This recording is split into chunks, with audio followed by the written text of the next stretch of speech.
Hello, welcome. My name is Courtney J. Martin, and I am the Deputy Director and Chief Curator at the Dia Art Foundation as of Tuesday. It is my express pleasure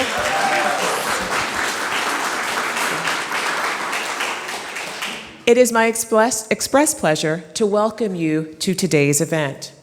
2017 marks the 25th anniversary of Dan Graham's seminal video, Two-Way Mirror, Cylinder Inside Cube, and video Salon. This video developed from Graham's Rooftop Urban Park project, a glass pavilion that once graced the public space on the roof of Dia's former site at 548 West 22nd Street. As a part of Dia's Sackler Institute, this video has been re-released, and we will screen it for you today. Following the screening, we will have a brief intermission, and following that, we will be on to the main program, a conversation between Dan Graham and Lori Zippay. In addition to being a noted media arts scholar and curator, Lori is the executive director of Electronic Arts Intermix, or as is commonly known, EAI. She's also been a long-term friend and interlocutor with Dan Graham. I thank you all for coming today, and thanks also to the Brooklyn Brewery for providing beverages for us all. Please enjoy the program.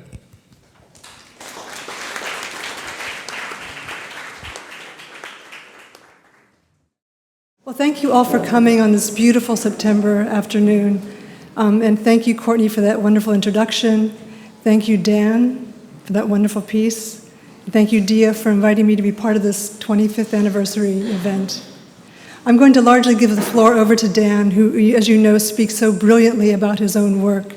And we're also going to invite the audience to join in the conversation soon.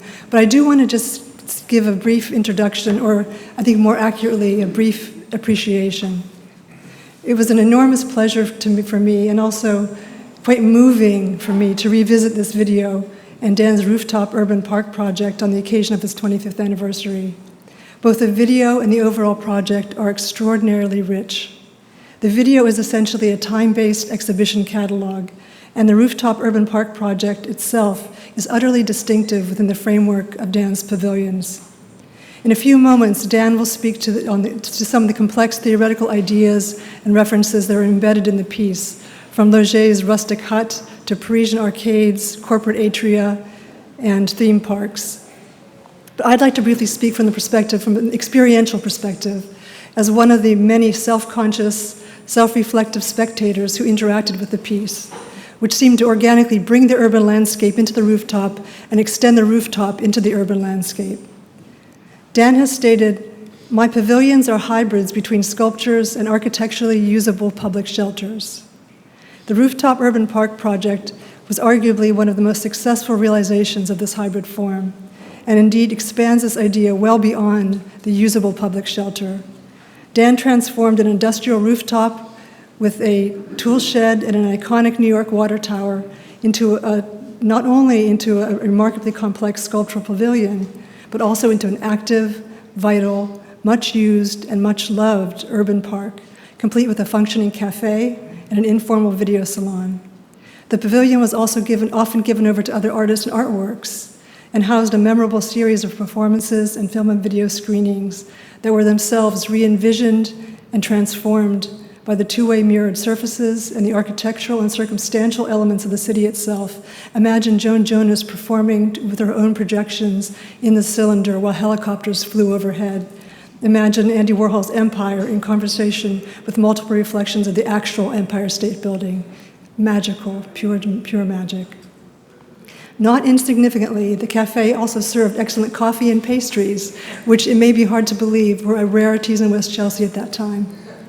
In short, the Rooftop Urban Park functioned not just as sculpture and as public shelter, but also as an intimate social space, a third space, at a time when one could still speak of a burgeoning art community in West Chelsea.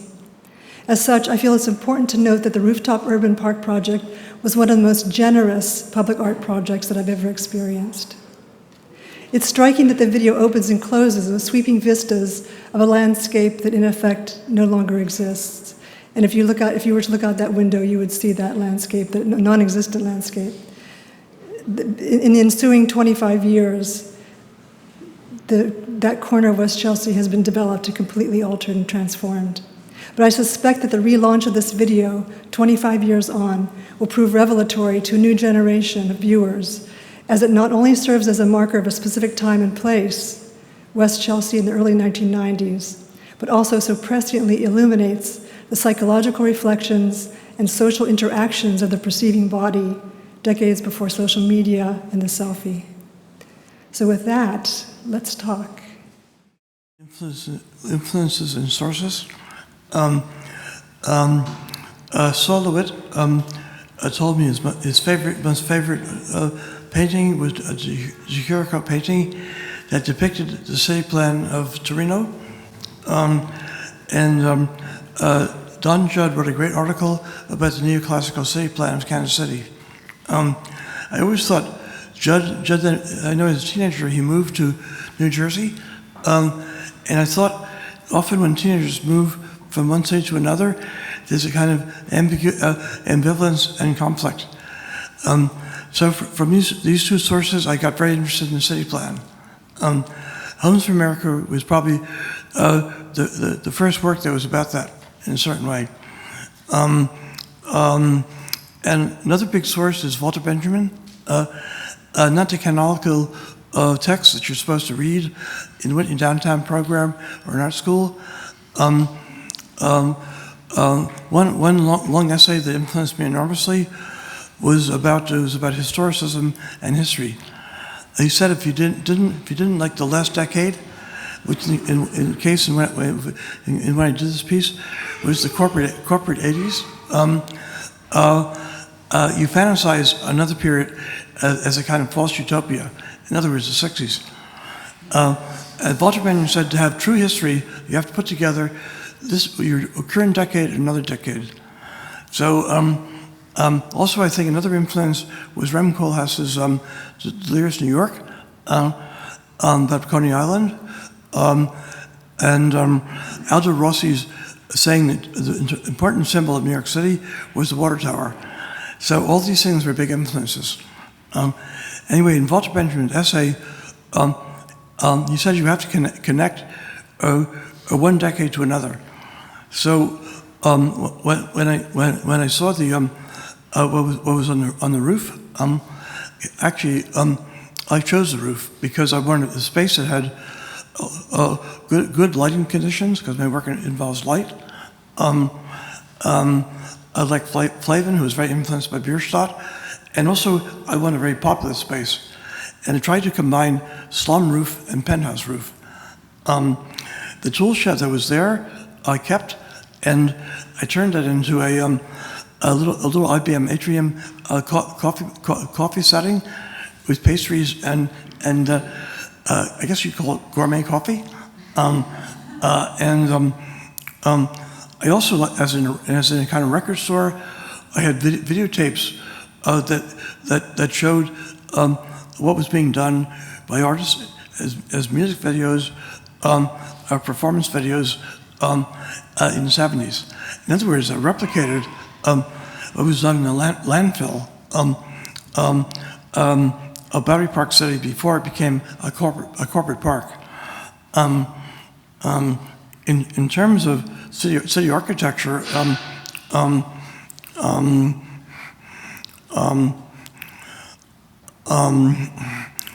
also I have to thank Jim Shafley, who actually was a student of mine in Nova Scotia College of Art, and then ran DC Space in Washington in DC.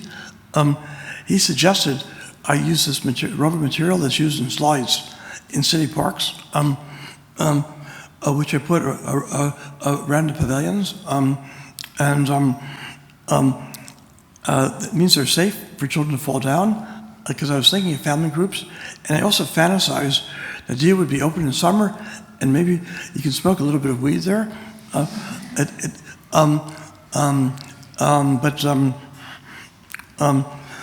I'd written this essay with ex-girlfriend Robin Hurst about corporate atriums and the evolution of the city park in New York into the 80s.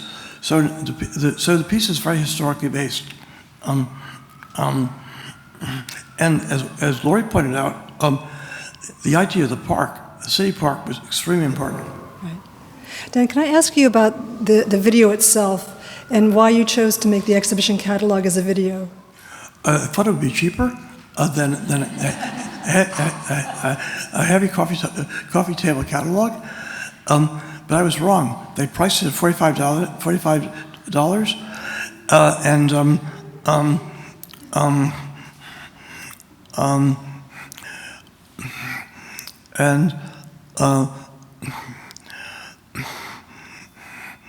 and I think it was important, though, is that we made it into a package, a nice package. And video is also very accessible. I know accessibility is something that's very important to you. Maybe you could just address this accessibility in terms of the video, but also in terms of the actual pavilion itself. Well, I guess it's my essay. I wrote the essay. I kind of oversimplified it, but I wanted to work with Michael Schamberg, who's done MTV videos. Some of the footage is mine, which I use my own cheap video camera. As I've done before, I used the music of my friend Glenn Branca, and to give it a very dramatic, almost quasi-religious feeling. And in some ways, my work was a challenge to what video was about. In other words, instead of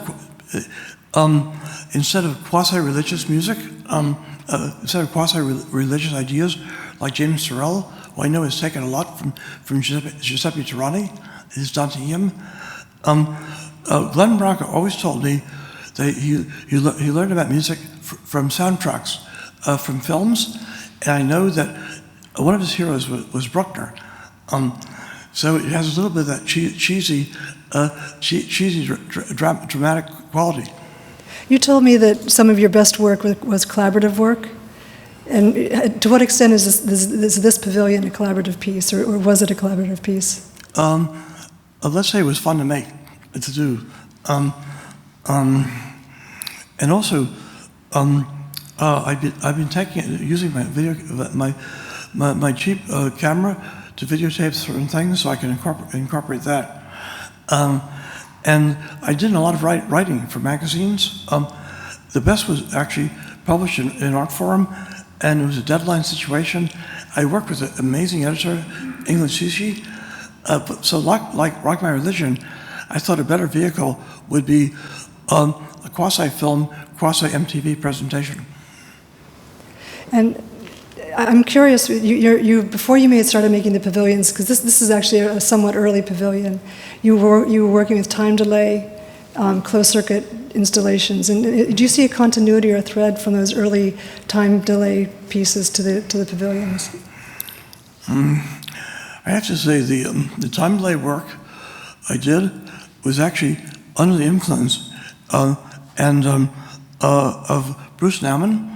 But Bruce Nauman always used his own body as center, whereas I was more interested in spectators gazing at each other and their own movements. And the time in this piece is what happens when the clouds change and the reflectivity as against transparency of people seeing each other changes. And to that, I guess my biggest influence was Flavin and Richet's favorite artist, Bierstadt. You call it the Hudson River School, but actually Thomas Cole was British. And a close friend of artists I now really esteem highly, John Martin. Can we talk more about that? Because when we were talking earlier, you talked a lot about landscape painting and light, which I thought was fascinating in relation to your interest in landscape architecture and the urban landscape, but also city parks. So if you could just riff on that a bit, please. Well, in terms of dealing with the corporation, often my work is actually one of my pieces in Brussels was a commission for being in Palais des Beaux-Arts for a show that Thierry Ledoux did. But to raise the money, they had to get corporate funding. So then it was sold after that show to ING Bank, which was then Bank Lambert. And they placed it in a park just outside the corporate building. And I made sure that's a place where employees can have their lunch. Also, I always placed benches for maybe grandparents to sit with their grandchildren. I always take these things into account. In other words, the family structure. I mean, it's a very multi-generational use of that space. Well, to go into another article I haven't written, but I often talk about, I think the museums is always changing. Buren and Andrew Fraser think it's fixed. Buren is always Cartesian. I think in the 80s, beginning with Documenta and Munster Show, the museums, as a summer situation, would be a combination of entertainment and entertainment, education. In both of those shows, there was a historical castle with a garden in front of it.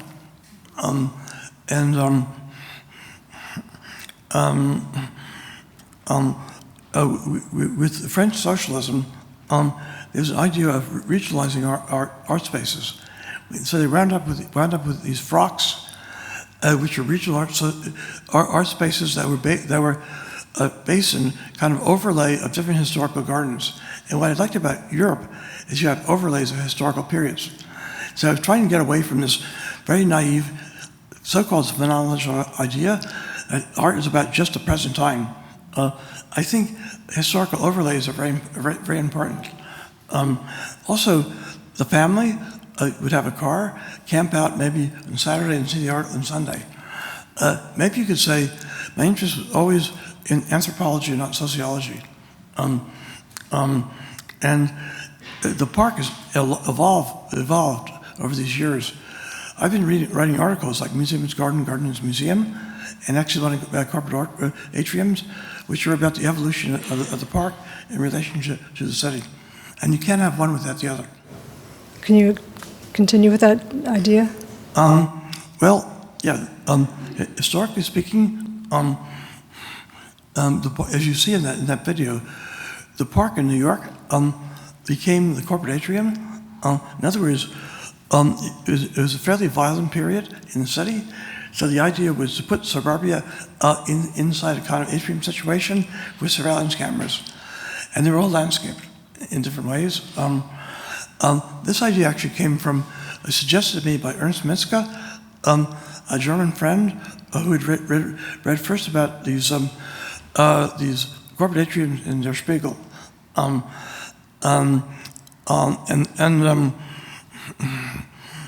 Maybe the first in New York was in this video was Secor and then Ford Foundation.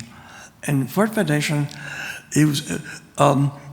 actually they used recycled rainwater.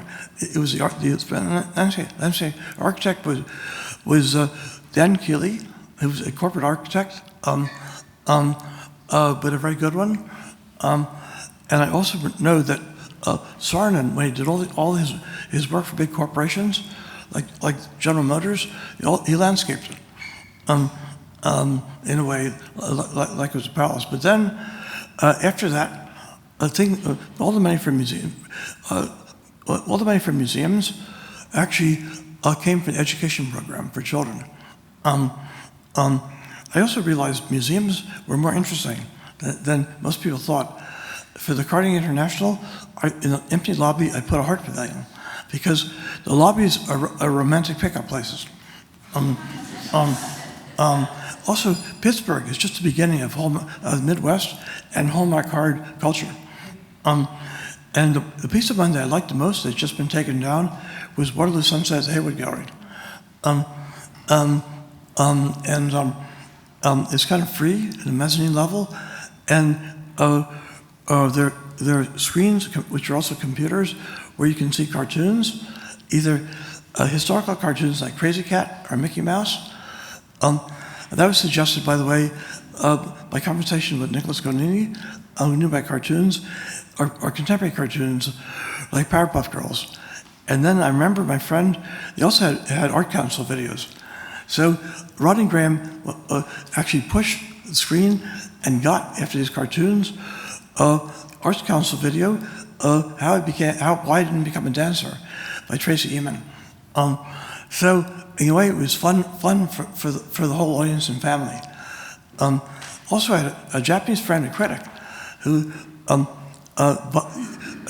joined some children in the same space where children would make their own Liechtensteins. And also the space could also be used used actually for benefits, which raised money for the museum, which were kind of important. And maybe I got this idea of art not being just a pavilion, but being quasi-functional, somewhat design and somewhat art, from Russian constructivism, where, by the way, Solowit and Solowit were guards in that show. Of course, we're not in that time period now. It's basically a corporate period. I think I first got into two-way mirror glass through my hero, Jimmy Carter, because two-way mirror glass was actually used, particularly in high climates like California, to cut down air conditioning costs because it reflected the sun. Also, I think it was an alibi for the company because it showed the sky. In other words, the environment. But it was also surveillance. Inside, you could look outside and not be seen, and outside, you can't see inside. That's why I thought two-way mirror glass could be both transparent and reflective. And even though I've never read his work, and maybe wouldn't like it, Foucault talked about heterotopia. But maybe through Marcuse, I had something that idea in mind, making a pleasure situation out of something that's alienating. 20 years after you made this piece, you also worked with another New York City Rooftop, which was the Metropolitan Museum of Art, with a collaboration with Günter Vogt. And maybe you can speak about that, because here you were working with this particular urban landscape of West Chelsea. There you're working with actually Central Park. And I'm curious if you could just speak to that, the different process and what you were responding to. I think in both cases I was very lucky. I did this interview with Carlos Brillenberg. We both were doing things with Storefront for Art and Architecture, which I talked about my work in relation to architecture because he's an architect, and he published it at Brooklyn Rail. I sent it to my friend Mark Francis, who I've worked with. Actually, the first models for my pavilion work actually were shown in Oxford Museum of Modern Art, where he was curator, and he suggested to Sheena Wagstaff that maybe I could do something for the roof. I looked at the roof. It seemed to have floors seemed to be very ready astroturf. Sheena also said I should orient the work toward the view you have of the treetops of Central Park. And I noticed there are kind of scraggly hedges on the border and the fence, and you could see through that at the treetops. And something that was actually in the Dia piece was contrasting the Baroque and the Renaissance. Maybe it's my way of critiquing minimal art, which is more toward square structures. And I first started using the body in a kind of Baroque way with body press to film. So it's a development from Bruce Nauman toward interest in spectator with body press. I'd seen Gunnar Voigt's work before because I know a lot about landscape architecture. there's a hospital. It was going to be a hospital in Belgium, and I went to and they wanted me maybe to do something, but I went to the competition for landscape architects. Gunter Voigt's work seemed to be amazing, based on history, ecology, very different from corporate landscape, and of course he lost. Later, Jacqueline Burkhardt put us together for the campus of Novartis, the big drug company. Campus means an area where some teaching, but also it's for people in the corporation, also to have lunch. Our work had somewhat of a confluence. In other words, I fell in love with his work. So I said, let's do a collaboration. And in terms of AstroTurf, he somehow came up with the best product, and also he rounded it. So it was like a mound. And I love the fact that people actually lie down on it. And I would say the inside two-way mirror structure maybe owes a little bit to the kind of dead ends of Naumann. All I know is that we did the piece in about one day, and he was able to access the best material and the best people to work on it. And finally, I have to say, the person who made it really work was the assistant curator, Ian Eltivar, at the Met. I think Sheena, as you know, is British, and Alex Logsdale was just starting to take over a listening gallery. I guess he put the two together, and one of my triangles for certain cutouts, which is a series of works, was I think it was sold to a collector who gave it to the Met, and I think he gave to the Met some more money. But there are other problems with the people at the Met, the structural people and the engineers. Somehow, it's always the assistant curator who can cut through these things. He also organized with me an amazing show on the second floor, which actually did show this Dia piece. So in many ways, it's just being lucky with good people and working with them very, very fast. And you also have a pavilion currently in New York at the Museum of Modern Art. Maybe you could speak to that piece, which I think it feels like it comes full circle in responding to the corporate environment and the corporate atria of Midtown. So I'd love you to talk about that piece a little bit. First, I'll admit it's not a groundbreaking piece.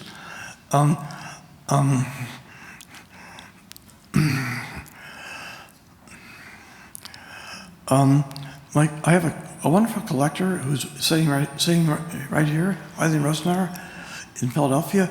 She is a friend of Ann Temkin, who's a painting and sculpture curator at MoMA, and I think she always wanted a piece of mine. But what happens at MoMA, I think, is a huge bureaucracy, and things move very slowly. The gallery that I was formerly with just gave up, but I put together, or they put together, my current gallery put together two Virgo people, David Plasher, who does most of the work at MoMA, and Vera Alamani at Green and Toffee Gallery. And I know David was given the job of making it happen. He also loved to go. He was in Germany briefly. He loved to actually be working on it in Germany. And I did all the siding myself. I wanted it to be square, to look like a sculpture because it's a sculpture garden, and have some relationship to the sun as the sun changed. I haven't seen it in a long time.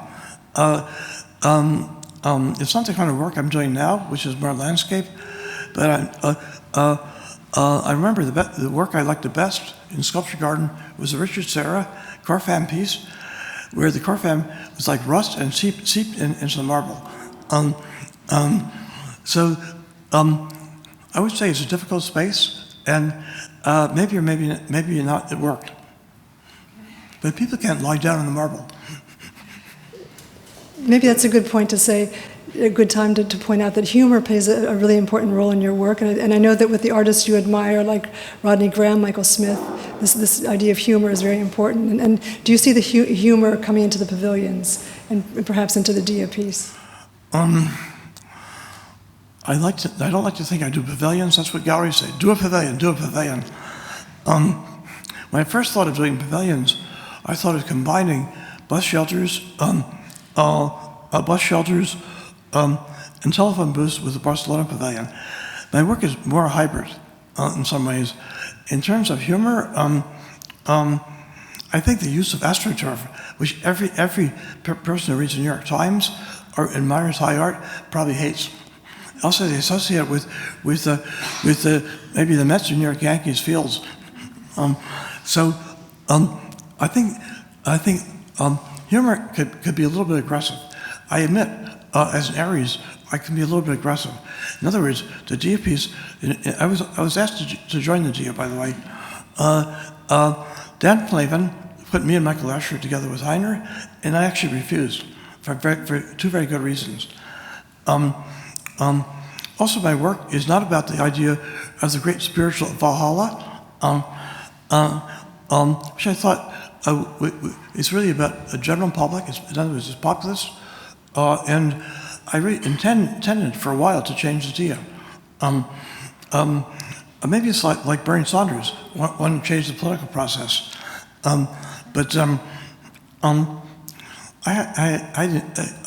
by being a tiny bit subversive, I kind of enjoyed myself. But there is a little bit of semi-aggressive humor in a lot of work I do. Exactly. That may be the perfect point to invite questions now, to invite the audience to join the conversation. I know we have an amazing audience and people in the audience who have participated in the pavilions and in Dan's work. So I'd love to suggest that we open it up for questions and comments and some of that aggressive humor. I just have a general question about architecture. You describe corporate sponsorship of spaces and the form these spaces take through atrium, glass, mirrors, and then luxury stores. So I was just wondering how you saw this trend accelerating or changing over the last 25 years. I guess I couldn't hear all of it. Could you repeat the question, please? Hello? Just how do you see the trend of architecture changing over the last 25 years from atriums, glass, transparent mirrors, and luxury stores to now? Has it accelerated, changed pace, etc.? My favorite architects don't use glass. My two favorite architects are Etienne Bauau in Japan and Itsuko Hasegawa. Hasegawa's work interests me enormously because after World War II, MacArthur sent Ruth Benedict, who is a student and maybe lover of Margaret Mead, to change Japan into a communitarian socialism, which is kind of what I grew up with in the 40s.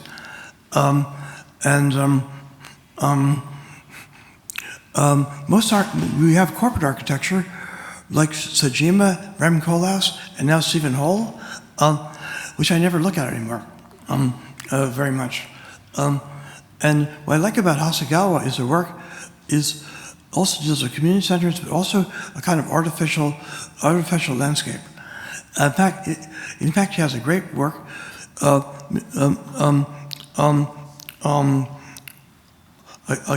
great work, Museum of Fruit, in a rather remote area of Japan. And Gunter Voigt, actually, it's very hard to find. Actually went over there and saw it. So I don't know about trends, but in terms of trends in art, it's now a spectacle. So I have a very hard time now because my work, I can't afford that kind of equipment. I use only analog things, and unfortunately, my work was really based on the ideology of European and French socialism, which is dead right now. But you never know what's going to come up. So. Other questions? Someone else?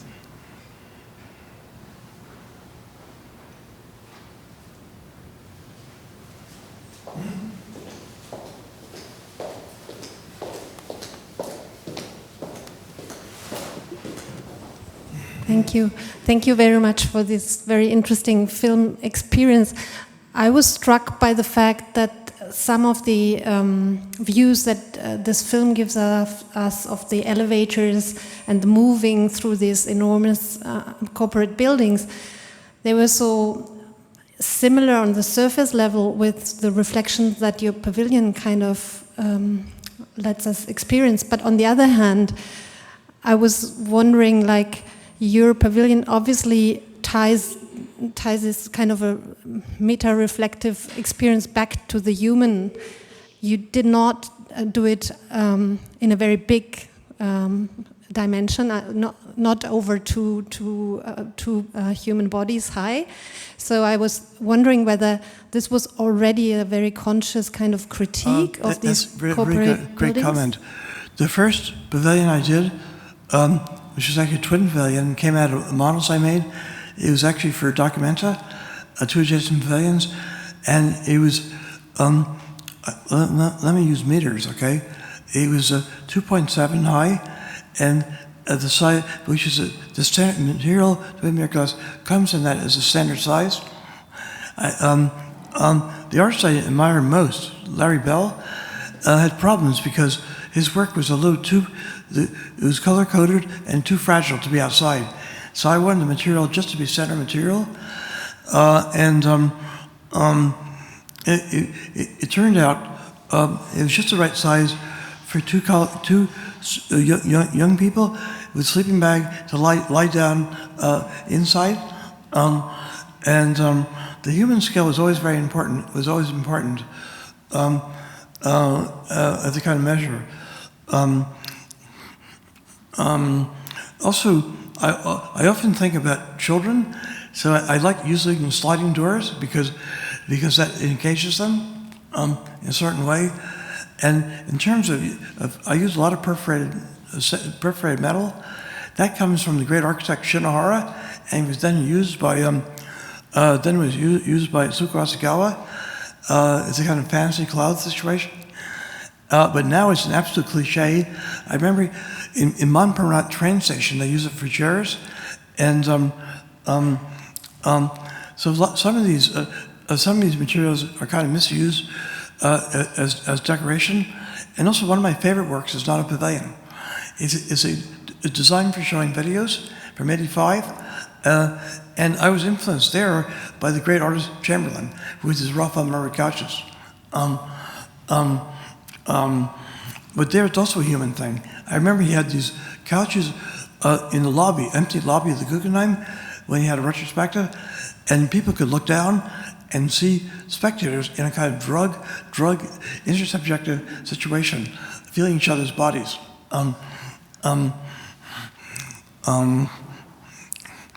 So I think, and also I look back at the work of Joe Colombo. It always has to do with the body in the 60s. So in some weird way, I'm a creature of the 60s. But I don't think 60s was a utopia, and I also don't think Buckminster Fuller was that important. I really prefer Anne Tyne, who was worked with and had an affair with Louis Kahn, was somewhat more interesting. So I don't think you could copy the 60s, but somehow in Rock My Religion, there's a big section on Marcuse. And so these things are just embedded in me. And it's a good question, though. Anything else?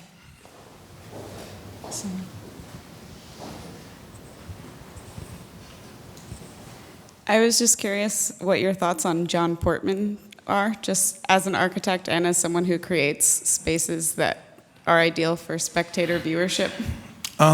In my article about museum as design as art, Portman is quite important. I had 6 pavilion-like works designed for Bronx Botanical Garden, at the same time as the Whitney. The architects were there.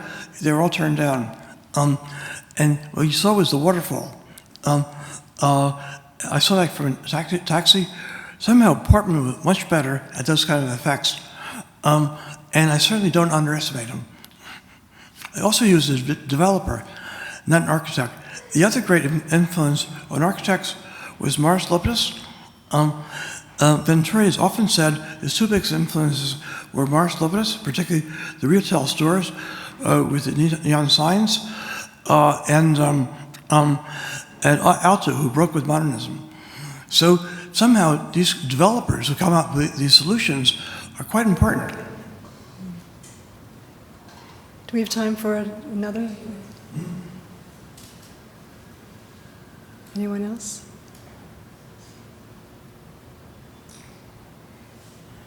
I'll say one thing else. Exactly, yeah. I'd like to invite you to I'm not an architect. I don't pretend to be, like Vito Conci did. But if I'm working for a collector or client, the first thing that's important is the work we've seen from the picture window, from the living room picture window. Second, they did not interfere with their barbecue area, or areas where children play, and the husband, usually husband and wife, usually it's the wife who wants to work, but the husband has to be satisfied. He's interested in maintenance and all these kind of household things, also in terms of humor, I use a lot of humor in my titles, like Child's Play for Mama, and also a piece I called for Rooftop piece, for LA, which I called Summit Curvaceous. Could we maybe end by could you talk about the piece that you did, the unrealized piece for the video projection outside the home? Oh, yes. That's a good one. Well, it was actually one of my models I made. It was the beginning of it also comes a lot from Venturi. Venturi wrote a lot about the importance of the ornaments, symbolic ornaments you put in front of the house. For Italian household, it would usually be the Virgin Mary or maybe a Cupid. I think for German Americans it would be a gnome. I was working with picture windows. I was thinking the video projector. Video projector was something new, so I thought put a video projector outside, which would display what people are watching on home TV, which would be symbolic of the house. It could be cartoons which kids are watching, or maybe adult films.